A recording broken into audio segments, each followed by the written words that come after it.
આજે આપણે પાંદડીનું શાક બનાવવાનું છે, એના માટે અહીંયા પાંદડી લીધી છે ને જો આપણે પાંદડી ફોલી લઈએ છીએ.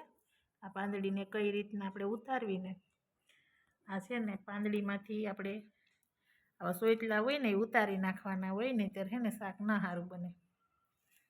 ચોટલા છે ને ઉખડી જવા જોઈએ. આપણે આ પાંદડી ફોલી હતી એનો વઘાર કર્યો છે. પાંદડીને રીંગણાનું શાક બનાવવાનું છે આજે. એમાં બધા મસાલા એડ કરી દઈશું.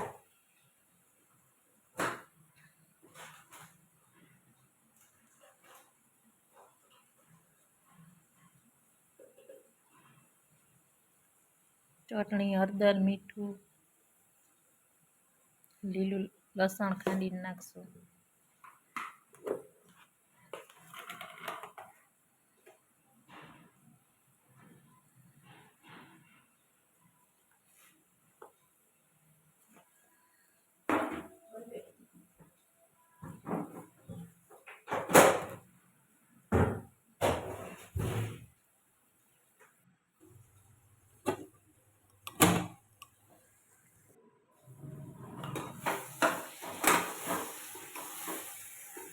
બરાબર બધા મસાલા મિક્સ કરી લેશું.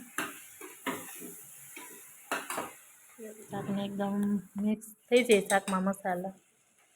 પછી થોડુંક લસણ નાખશું આપણે.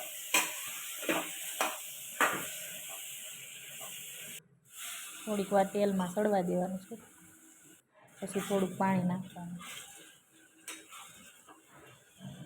નીચે બેસે નહીં ને એના માટે થોડુંક પાણી લેવાનું.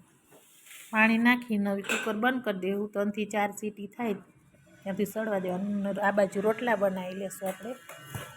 રોટલા ચૂલા ઉપર બનાવવાના છે. ચૂલાના રોટલા અને દેશી પાંદડીનું શાક.